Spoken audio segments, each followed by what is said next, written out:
Corona ಅನ್ನೋ ಮಹಾಮಾರಿ ಕರ್ನಾಟಕ, ಭಾರತ, ಇಡೀ ಜಗತ್ತನ್ನ ಯಾವ ಪ್ರಮಾಣದಲ್ಲಿ ಕಾಡ್ತು ಅಂದ್ರೆ ಜನ ಕೊರೋನಾ ಅಂದ್ರೆ ಒಂದ್ ಕಾಲದಲ್ಲಿ ಬೆಚ್ಚಿ ಬೀಳೋ ಪರಿಸ್ಥಿತಿ. ಅದಾದ ನಂತರದಲ್ಲಿ ಕೊರೋನಾ ರೂಪಾಂತರಿಗಳ ಹಾವಳಿ ಕ್ರಮೇಣವಾಗಿ ಆರೋಗ್ಯದ ಮೇಲೆ ಬೀರುವ ಪರಿಣಾಮ ಕಮ್ಮಿ ಆಗ್ತಾ ಬರ್ತಾ ಇದ್ದ ಹಾಗೆ ಈಗ ಜನರಿಗೆ ಕೊರೋನಾ ಅಂದ್ರೆ ಒಂದ್ ರೀತಿಯ ನಿರ್ಲಕ್ಷ್ಯ. ಈಗ ನೋಡಿ, ಕರ್ನಾಟಕದಲ್ಲಿ ಕಳೆದ ಒಂದು ವಾರದಿಂದ ಮತ್ತೆ ಕೊರೋನಾದ ಆತಂಕ ಮನೆ ಮಾಡಿದೆ. ಸೋಂಕಿತರ ಸಂಖ್ಯೆ ಕೂಡ ಹೆಚ್ಚಾಗ್ತಾ ಇದೆ. ಆದ್ರೆ ಜನ ಮಾತ್ರ ಕೊರೋನಾ ತಾನೇ, ನಾವು ನೋಡ್ಬಿಟ್ಟಿದೀವಲ್ಲ ಅನ್ನೋ ರೀತಿಯ ಧಾಟಿಯಲ್ಲೇ ವರ್ತಿಸ್ತಿದ್ದಾರೆ.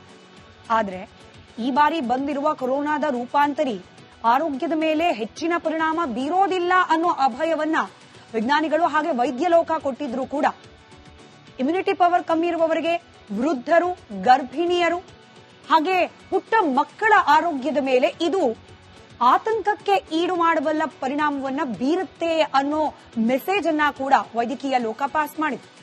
ಹೀಗಾಗಿ ನಿರ್ಲಕ್ಷ್ಯ ಬೇಡ, ಮತ್ತೊಮ್ಮೆ ಜಾಗೃತಿ ಅವಶ್ಯಕ ಅನ್ನೋ ಹಂತದಲ್ಲಿದೆ ಸದ್ಯಕ್ಕೆ ರಾಜ್ಯ.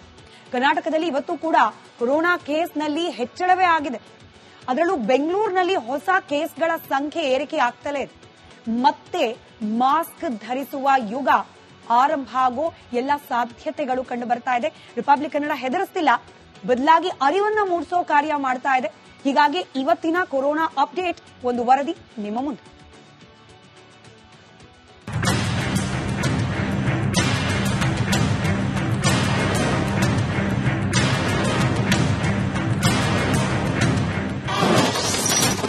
ಬೆಂಗಳೂರಲ್ಲಿ ಕೊರೋನಾ ಕೇಸ್ ದಿಢೀರ್ ಹೆಚ್ಚಳ. ಕೊರೋನಾ ಸೋಂಕಿತರ ಸಂಖ್ಯೆ ಬೆಂಗಳೂರಲ್ಲಿ ದಿನೇ ದಿನೇ ಹೆಚ್ಚಳವಾಗುತ್ತಿದೆ. ಕೊರೋನಾ ಪಾಸಿಟಿವ್ ಕೇಸ್ ಏರಿಕೆಯಾಗುತ್ತಿದ್ದಂತೆ ಆರೋಗ್ಯ ಇಲಾಖೆ, ಬಿಬಿಎಂಪಿ ಅಧಿಕಾರಿಗಳು ಅಲರ್ಟ್ ಆಗಿದ್ದಾರೆ. ನಾಳೆ ಬಿಬಿಎಂಪಿ ವ್ಯಾಪ್ತಿಯಲ್ಲಿ ಹೈ ವೋಲ್ಟೇಜ್ ಮೀಟಿಂಗ್ ಕರೆಯಲಾಗಿದೆ. ಬಿಬಿಎಂಪಿ ಮುಖ್ಯ ಆಯುಕ್ತ ಮಹೇಶ್ವರ ರಾವ್ ನೇತೃತ್ವದಲ್ಲಿ ಮಹಾನಗರ ಪಾಲಿಕೆಯ 8 ವಲಯಗಳ ವಿಶೇಷ ಆಯುಕ್ತರು, ಆರೋಗ್ಯ ಅಧಿಕಾರಿಗಳ ಜೊತೆ ಸಭೆ ನಡೆಸಲಾಗುತ್ತಿದೆ. ಸಿಎಂ ಖಡಕ್ ಸೂಚನೆ: ಕೋವಿಡ್ ಲಕ್ಷಣಗಳನ್ನು ಲಘುವಾಗಿ ಪರಿಗಣಿಸಬೇಡಿ, ಕೂಡಲೇ ಮುನ್ನೆಚ್ಚರಿಕೆ ಕ್ರಮಗಳನ್ನು ತೆಗೆದುಕೊಳ್ಳಿ. ರೋಗ ಲಕ್ಷಣಗಳು ಗಂಭೀರವಾಗಿಲ್ಲ ಅಂತ ನಿರ್ಲಕ್ಷ್ಯ ಮಾಡಬೇಡಿ. ಕೋವಿಡ್ ಲಕ್ಷಣವಿರುವ ರೋಗಿಗಳ ಮೇಲೆ ನಿಗಾ ಇಡಿ. ಜಿಲ್ಲಾ ಆರೋಗ್ಯಾಧಿಕಾರಿಗಳಿಗೆ ಕೂಡಲೇ ತಾಕೀತು ಮಾಡಿ. ಪ್ರತಿದಿನ ಜಿಲ್ಲಾ ವೈದ್ಯಾಧಿಕಾರಿಗಳಿಂದ ಮಾಹಿತಿ ಪಡೆಯಿರಿ. ಹಣಕಾಸಿನ ಬಗ್ಗೆ ಮೀನಾಮೇಷ ಬೇಡ. ಕೋವಿಡ್ ಪರಿಕರ ಸಂಗ್ರಹಿಸಿ, ಮಾಧ್ಯಮ, ಸೋಷಿಯಲ್ ಮೀಡಿಯಾದಿಂದ ಜಾಗೃತಿ ಮೂಡಿಸಿ. ಜನರಿಗೆ ನಿರಾತಂಕದ ವಾತಾವರಣ ನಿರ್ಮಾಣ ಮಾಡಿ. ಜನರಿಗೆ ಧೈರ್ಯ ಹೇಳುವ ಜೊತೆಗೆ ಜಾಗೃತಿ ಮೂಡಿಸಿ ಎಂದು ಆರೋಗ್ಯ ಸಚಿವ ದಿನೇಶ್ ಗುಂಡೂರಾವ್ಗೆ ಸಿಎಂ ಸೂಚನೆ ನೀಡಿದ್ದಾರಂತೆ. ನಿನ್ನೆ ಒಂದು ಡೆತ್ ಆಗಿದೆ, ಅದು 17ನೇ ತಾರೀಕು ಬಹುಶಃ ಆಗಿರುವಂತಹ ಡೆತ್. ಅದು ಅವರಿಗೆ 84 ವರ್ಷ ವೃದ್ಧರಿಗೆ ಆಗಿರುವಂತದ್ದು. ಅದನ್ನ ಆಡಿಟ್ ಮಾಡಿಸ್ತಾ ಇದೀವಿ. ಅವರಿಗೆ ಕೋವಿಡ್ ಪಾಸಿಟಿವ್ ಬಂದಿದೆ, ಆದ್ರೆ ಅವರು 1 ವರ್ಷದಿಂದ ಬೆಡ್ ರಿಡನ್ ಆಗಿದ್ರು. ಅವರಿಗೆ ಹಿಪ್ ರಿಪ್ಲೇಸ್ಮೆಂಟ್ ಆಗಿತ್ತು, ಆಮೇಲೆ ಅವರಿಗೆ ಏನೋ ಹಾರ್ಟ್ ಸಮಸ್ಯೆಗಳು ಕೂಡ ಇತ್ತು, ಟಿಬಿ ಪೇಷಂಟ್ ಕೂಡ ಆಗಿದ್ರು. ಸೊ ಎಲ್ಲ ನಾನಾ ವಿಷಯಗಳಿದೆ. ನಾನು ನಿನ್ನೆ ಹೇಳಿದಾಗೆ ಸಾರಿ ಕೇಸಸ್ ಕಡ್ಡಾಯವಾಗಿ ಟೆಸ್ಟ್ ಮಾಡಬೇಕು. ನಮ್ಮ ಆಸ್ಪತ್ರೆಯಲ್ಲಿ ಇರುವಂತನ್ನು ಟೆಸ್ಟ್ ಮಾಡಬೇಕು. ಮತ್ತು ಈ ILI ಅಂತ ಹೇಳ್ತಾರೆ, ಇನ್ಫ್ಲೂಯೆನ್ಸಾ ಲಿಂಕ್ಡ್ ಇಲ್ನೆಸಸ್ ಅಂತ. ಸೊ ಅದು ಅಂತವರು ವಯೋವೃದ್ಧರಿಗೆ ಇದ್ರೆ ಮತ್ತು ಮಕ್ಕಳಿಗಿದ್ರೆ ಅಂತವ್ರಿಗೆಲ್ಲನೂ ಕೂಡ ಟೆಸ್ಟ್ ಮಾಡಬೇಕು ಅಂತ ನಾವು ಹೇಳ್ತಾ ಇದ್ದೀವಿ. ಸೊ ಶಾಲೆಗೆ ಬರುವಾಗ ಮಕ್ಕಳು ಕೆಲವು ಮುಂಜಾಗ್ರತೆ ಅಂದ್ರೆ ಮಾಸ್ಕ್ ಹಾಕುವಂತದ್ದು, ಸ್ಯಾನಿಟೈಸೇಷನ್, ಇಂಥ ವಿಚಾರಗಳಲ್ಲಿ ಕೆಲವು ನಿರ್ಧಾರಗಳನ್ನು ತಗೊಂಡು ಶಾಲೆಗೆ ಬರುವಾಗ ಅಂದ್ರೆ 28ನೇ ತಾರೀಕಿಂದ ಶಾಲೆಗೆ ಬರುವಾಗ ಸೊ ಮಕ್ಕಳು ಮಾಸ್ಕ್ ಜೊತೆಗೆ ಬರಬೇಕಾಗತ್ತೆ ಅಂತೇಳಿ ಕೆಲವು ಮುನ್ಸೂಚನೆಗಳನ್ನು ಕೂಡ ನಾವು ಪೋಷಕರಿಗೆ ಈಗ ಕೊಡೋದಕ್ಕೆ ಇವತ್ತಿಂದ ಪ್ರಾರಂಭ ಮಾಡ್ತಾ ಇದ್ದೀವಿ. ಈಗಾಗಲೇ ನಮ್ಮ ಸದಸ್ಯ ಶಾಲೆಗಳಿಗೆ ಒಂದು ಮನವಿ ಮಾಡಿದ್ದೇವೆ. ಜಾಗೃತಿಯನ್ನ ತೆಗೆದುಕೊಳ್ಳಿ.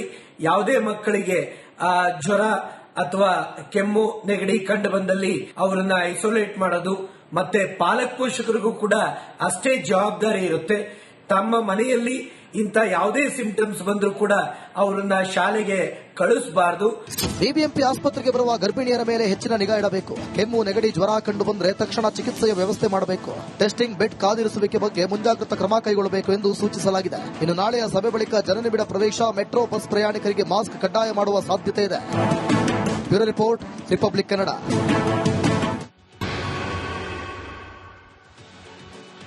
ಕೊರೋನಾ ಅನ್ನೋ ಮಹಾಮಾರಿ ಕರ್ನಾಟಕ, ಭಾರತ, ಇಡೀ ಜಗತ್ತನ್ನ ಯಾವ ಪ್ರಮಾಣದಲ್ಲಿ ಕಾಡ್ತು ಅಂದ್ರೆ ಜನ ಕೊರೋನಾ ಅಂದ್ರೆ ಒಂದ್ ಕಾಲದಲ್ಲಿ ಬೆಚ್ಚಿ ಬೀಳೋ ಪರಿಸ್ಥಿತಿ. ಅದಾದ ನಂತರದಲ್ಲಿ ಕೊರೋನಾ ರೂಪಾಂತರಿಗಳ ಹಾವಳಿ ಕ್ರಮೇಣವಾಗಿ ಆರೋಗ್ಯದ ಮೇಲೆ ಬೀರುವ ಪರಿಣಾಮ ಕಮ್ಮಿ ಆಗ್ತಾ ಬರ್ತಾ ಇದ್ದ ಹಾಗೆ ಈಗ ಜನರಿಗೆ ಕೊರೋನಾ ಅಂದ್ರೆ ಒಂದ್ ರೀತಿಯ ನಿರ್ಲಕ್ಷ್ಯ. ಈಗ ನೋಡಿ, ಕರ್ನಾಟಕದಲ್ಲಿ ಕಳೆದ ಒಂದು ವಾರದಿಂದ ಮತ್ತೆ ಕೊರೋನಾದ ಆತಂಕ ಮನೆ ಮಾಡಿದೆ. ಸೋಂಕಿತರ ಸಂಖ್ಯೆ ಕೂಡ ಹೆಚ್ಚಾಗ್ತಾ ಇದೆ. ಆದ್ರೆ ಜನ ಮಾತ್ರ ಕೊರೋನಾ ತಾನೇ, ನಾವು ನೋಡ್ಬಿಟ್ಟಿದೀವಲ್ಲ ಅನ್ನೋ ರೀತಿಯ ಧಾಟಿಯಲ್ಲೇ ವರ್ತಿಸುತ್ತಿದ್ದಾರೆ. ಆದ್ರೆ ಈ ಬಾರಿ ಬಂದಿರುವ ಕೊರೋನಾದ ರೂಪಾಂತರಿ ಆರೋಗ್ಯದ ಮೇಲೆ ಹೆಚ್ಚಿನ ಪರಿಣಾಮ ಬೀರೋದಿಲ್ಲ ಅನ್ನೋ ಅಭಯವನ್ನ ವಿಜ್ಞಾನಿಗಳು ಹಾಗೆ ವೈದ್ಯ ಲೋಕ ಕೊಟ್ಟಿದ್ರು ಕೂಡ ಇಮ್ಯುನಿಟಿ ಪವರ್ ಕಮ್ಮಿ ಇರುವವರಿಗೆ, ವೃದ್ಧರು, ಗರ್ಭಿಣಿಯರು ಹಾಗೆ ಪುಟ್ಟ ಮಕ್ಕಳ ಆರೋಗ್ಯದ ಮೇಲೆ ಇದು ಆತಂಕಕ್ಕೆ ಈಡು ಮಾಡಬಲ್ಲ ಪರಿಣಾಮವನ್ನ ಬೀರುತ್ತೆ ಅನ್ನೋ ಮೆಸೇಜ್ ಅನ್ನ ಕೂಡ ವೈದ್ಯಕೀಯ ಲೋಕ ಪಾಸ್ ಮಾಡಿದೆ. ಹೀಗಾಗಿ ನಿರ್ಲಕ್ಷ್ಯ ಬೇಡ, ಮತ್ತೊಮ್ಮೆ ಜಾಗೃತಿ ಅವಶ್ಯಕ ಅನ್ನೋ ಹಂತದಲ್ಲಿದೆ ಸದ್ಯಕ್ಕೆ ರಾಜ್ಯ.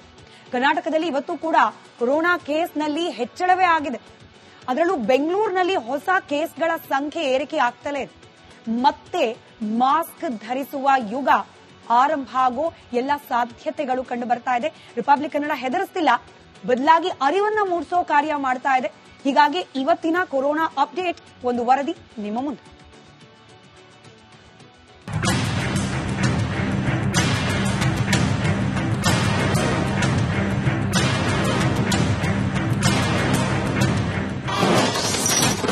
ಬೆಂಗಳೂರಲ್ಲಿ ಕೊರೋನಾ ಕೇಸ್ ದಿಢೀರ್ ಹೆಚ್ಚಳ. ಕೊರೋನಾ ಸೋಂಕಿತರ ಸಂಖ್ಯೆ ಬೆಂಗಳೂರಲ್ಲಿ ದಿನೇ ದಿನೇ ಹೆಚ್ಚಳವಾಗುತ್ತಿದೆ. ಕೊರೋನಾ ಪಾಸಿಟಿವ್ ಕೇಸ್ ಏರಿಕೆಯಾಗುತ್ತಿದ್ದಂತೆ ಆರೋಗ್ಯ ಇಲಾಖೆ, ಬಿಬಿಎಂಪಿ ಅಧಿಕಾರಿಗಳು ಅಲರ್ಟ್ ಆಗಿದ್ದಾರೆ. ನಾಳೆ ಬಿಬಿಎಂಪಿ ವ್ಯಾಪ್ತಿಯಲ್ಲಿ ಹೈ ವೋಲ್ಟೇಜ್ ಮೀಟಿಂಗ್ ಕರೆಯಲಾಗಿದೆ. ಬಿಬಿಎಂಪಿ ಮುಖ್ಯ ಆಯುಕ್ತ ಮಹೇಶ್ವರ ರಾವ್ ನೇತೃತ್ವದಲ್ಲಿ ಮಹಾನಗರ ಪಾಲಿಕೆಯ 8 ವಲಯಗಳ ವಿಶೇಷ ಆಯುಕ್ತರು, ಆರೋಗ್ಯ ಅಧಿಕಾರಿಗಳ ಜೊತೆ ಸಭೆ ನಡೆಸಲಾಗುತ್ತಿದೆ. ಸಿಎಂ ಖಡಕ್ ಸೂಚನೆ. ಕೋವಿಡ್ ಲಕ್ಷಣಗಳನ್ನ ಲಘುವಾಗಿ ಪರಿಗಣಿಸಬೇಡಿ. ಕೂಡಲೇ ಮುನ್ನೆಚ್ಚರಿಕೆ ಕ್ರಮಗಳನ್ನು ತೆಗೆದುಕೊಳ್ಳಿ. ರೋಗ ಲಕ್ಷಣಗಳು ಗಂಭೀರವಾಗಿಲ್ಲ ಅಂತ ನಿರ್ಲಕ್ಷ್ಯ ಮಾಡಬೇಡಿ. ಕೋವಿಡ್ ಲಕ್ಷಣವಿರುವ ರೋಗಿಗಳ ಮೇಲೆ ನಿಗಾ ಇಡಿ. ಜಿಲ್ಲಾ ಆರೋಗ್ಯಾಧಿಕಾರಿಗಳಿಗೆ ಕೂಡಲೇ ತಾಕೀತು ಮಾಡಿ. ಪ್ರತಿದಿನ ಜಿಲ್ಲಾ ವೈದ್ಯಾಧಿಕಾರಿಗಳಿಂದ ಮಾಹಿತಿ ಪಡೆಯಿರಿ. ಹಣಕಾಸಿನ ಬಗ್ಗೆ ಮೀನಾಮೇಷ ಬೇಡ. ಕೋವಿಡ್ ಪರಿಕರ ಸಂಗ್ರಹಿಸಿ, ಮಾಧ್ಯಮ, ಸೋಷಿಯಲ್ ಮೀಡಿಯಾದಿಂದ ಜಾಗೃತಿ ಮೂಡಿಸಿ. ಜನರಿಗೆ ನಿರಾತಂಕದ ವಾತಾವರಣ ನಿರ್ಮಾಣ ಮಾಡಿ. ಜನರಿಗೆ ಧೈರ್ಯ ಹೇಳುವ ಜೊತೆಗೆ ಜಾಗೃತಿ ಮೂಡಿಸಿ ಎಂದು ಆರೋಗ್ಯ ಸಚಿವ ದಿನೇಶ್ ಗುಂಡೂರಾವ್ಗೆ ಸಿಎಂ ಸೂಚನೆ ನೀಡಿದ್ದಾರಂತೆ. ನಿನ್ನೆ ಡೆತ್ ಆಗಿದೆ, ಅದು 17ನೇ ತಾರೀಕು ಬಹುಶಃ ಆಗಿರುವಂತ ಡೆತ್. ಅದು ಅವರಿಗೆ 84 ವರ್ಷ ವೃದ್ಧರಿಗೆ ಆಗಿರುವಂತದ್ದು. ಅದನ್ನ ಆಡಿಟ್ ಮಾಡಿಸ್ತಾ ಇದೀವಿ. ಅವರಿಗೆ ಕೋವಿಡ್ ಪಾಸಿಟಿವ್ ಬಂದಿದೆ, ಆದ್ರೆ ಅವರು 1 ವರ್ಷದಿಂದ ಬೆಡ್ ರಿಡನ್ ಆಗಿದ್ರು. ಅವರಿಗೆ ಹಿಪ್ ರಿಪ್ಲೇಸ್ಮೆಂಟ್ ಆಗಿತ್ತು. ಆಮೇಲೆ ಅವ್ರಿಗೆ ಏನು ಹಾರ್ಟ್ ಸಮಸ್ಯೆಗಳು ಕೂಡ ಇತ್ತು. ಟಿಬಿ ಪೇಷಂಟ್ ಕೂಡ ಆಗಿದ್ರು. ಸೊ ಎಲ್ಲ ನಾನಾ ವಿಷಯಗಳಿದೆ. ನಾನು ನಿನ್ನೆ ಹೇಳಿದಾಗೆ ಸಾರಿ ಕೇಸಸ್ ಕಡ್ಡಾಯವಾಗಿ ಟೆಸ್ಟ್ ಮಾಡಬೇಕು. ನಮ್ಮ ಆಸ್ಪತ್ರೆಗಳಿರುವಂತನ್ನು ಟೆಸ್ಟ್ ಮಾಡಬೇಕು. ಮತ್ತು ಈ ILI ಅಂತ ಹೇಳ್ತಾರೆ, ಇನ್ಫ್ಲೂಯೆನ್ಸಾ ಲಿಂಕ್ಡ್ ಇಲ್ನೆಸಸ್ ಅಂತ. ಸೊ ಅದು ಅಂತವರು ವಯೋವೃದ್ಧರಿಗೆ ಇದ್ರೆ ಮತ್ತು ಮಕ್ಕಳಿಗಿದ್ರೆ ಅಂತವ್ರಿಗೆಲ್ಲನೂ ಕೂಡ ಟೆಸ್ಟ್ ಮಾಡಬೇಕು ಅಂತ ನಾವು ಹೇಳ್ತಾ ಇದ್ದೀವಿ. ಸೊ ಶಾಲೆಗೆ ಬರುವಾಗ ಮಕ್ಕಳು ಕೆಲವು ಮುಂಜಾಗ್ರತೆ ಅಂದ್ರೆ ಮಾಸ್ಕ್ ಹಾಕುವಂತದ್ದು, ಸ್ಯಾನಿಟೈಸೇಷನ್, ಇಂಥ ವಿಚಾರಗಳಲ್ಲಿ ಕೆಲವು ನಿರ್ಧಾರಗಳನ್ನು ತಗೊಂಡು ಶಾಲೆಗೆ ಬರುವಾಗ